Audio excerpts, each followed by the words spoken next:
Hadis Ad-Dharir yang sangat populer dari Sayyidina Utsman bin Hunayf, ada seseorang yang buta matanya datang kepada Nabi sallallahu alaihi wasallam. Faqala, orang buta tadi mengatakan, "Ya Rasulullah, tolong doakan saya."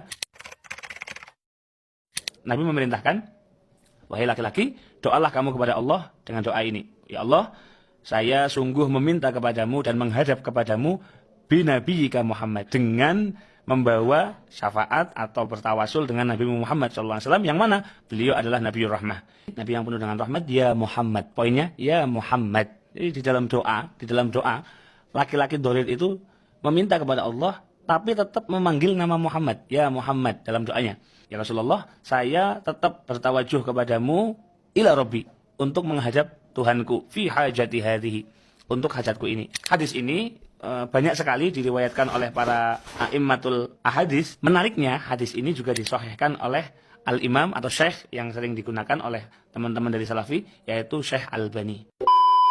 Hadis yang disampaikan tidak bisa dijadikan sebagai argumentasi bolehnya bertawasul dengan zat Rasulullah Sallallahu Alaihi Wasallam. Sebab bertawasul dengan zat Rasulullah Sallallahu Alaihi Wasallam atau bertawasul dengan kedudukan Rasulullah Sallallahu Alaihi Wasallam atau dengan hak Rasulullah Sallallahu Alaihi Wasallam, maka ini bagian dari tawasul bid'i lam yarid fi syar'i. Ini bagian dari tawasul bid'ah yang tidak disebutkan di dalam syariat Islam. Seperti yang disampaikan oleh Syekh Nasir bin Abdul Karim Al-Aqal di dalam kitab beliau Mujmal Usul Ahli Sunnati wal Jamaah fil Aqidah, beliau berkata, at-tawassul al-bid'i huwa at-tawassul bi syai'in lam yarid fi syar'i, kat tawassul bi dawatil anbiya'i was salihin au jahihim au haqqihim au hurumatihim wa nahwi dzalik.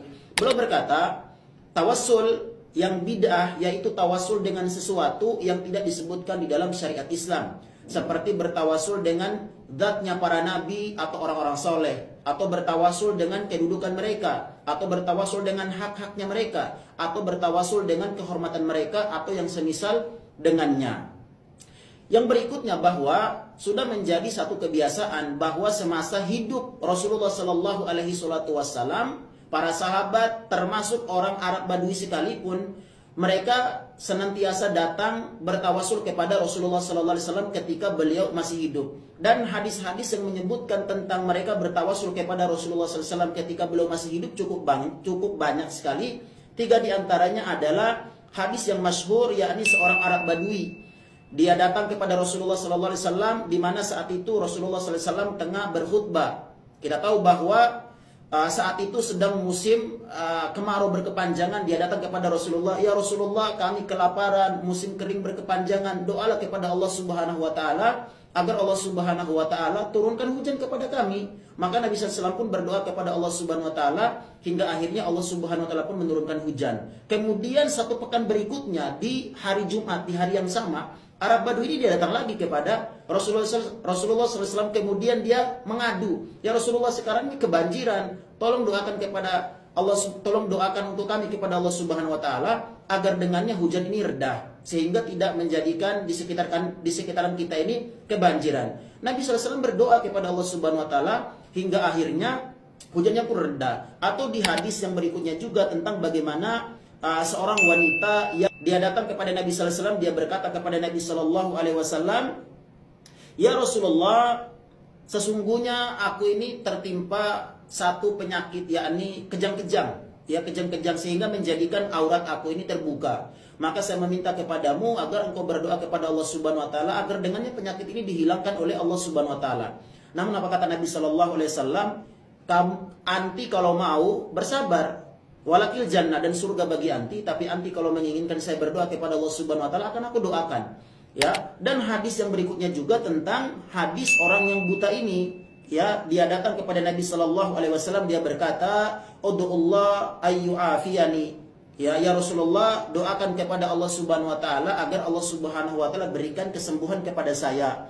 Maka kata Nabi sallallahu alaihi wasallam, "In syi'ta da'aut." Kalau engkau mau, engkau berkehendak, saya akan berdoa kepada Allah Subhanahu wa taala untuk kesembuhan Anda. Wa in syi'ta sabarta. Tapi kalau engkau mau, mending Anda lebih memilih untuk bersabar dengan musibah, ujian yang Allah Subhanahu wa taala berikan kepada Anda, fa huwa khairun lak. Dan dengan kesabaran itu akan jauh lebih baik untuk Anda.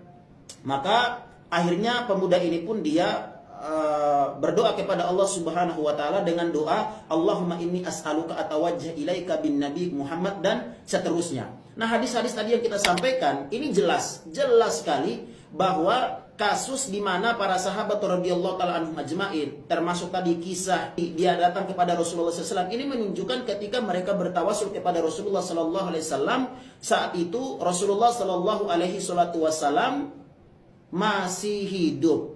Kemudian yang ketiga, memang hadis ini disahihkan oleh Syekh Albani. Namun yang menjadi masalahnya adalah di fakroh selanjutnya Anda tidak baca terkait dengan apa yang disampaikan oleh para ulama. Ya, jadi Anda ini baca hanya sampai pada kalimat sohahu Albani, dan hadis ini disahihkan oleh Syekh Albani.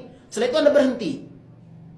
Anda tidak melanjutkan di kalimat selanjutnya. Apa di kalimat selanjutnya? Fahadal hadis yadullu ala jawazi tawassul bidu'aihi sallallahu alaihi wasallam fi hayati.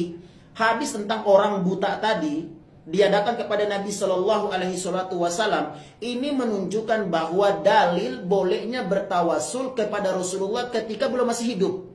Nah, ini yang tidak disampaikan oleh Ustadz Ajil Ubaidillah. Nah, kemudian di kalimat berikutnya, wa amma ba'da wafati faqad ikhtalafal ulama fi dzalik.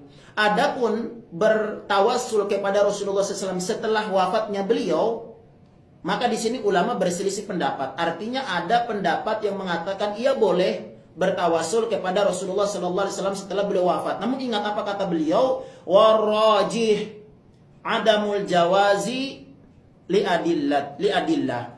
Adapun pendapat yang rajih bahwa tidak diperbolehkannya bertawasul kepada Rasulullah setelah beliau wafat. Nah, sehingga di sini jelas sekali lagi bahwa hadis tadi yang disampaikan itu tidak dibenarkan kalau dijadikan sebagai argumentasi bolehnya bertawasul dengan zat Rasulullah Shallallahu Alaihi Wasallam. Alasan-alasannya tadi sudah kita paparkan. Mudah-mudahan dapat difahamin. Wallahu a'lam bishawab.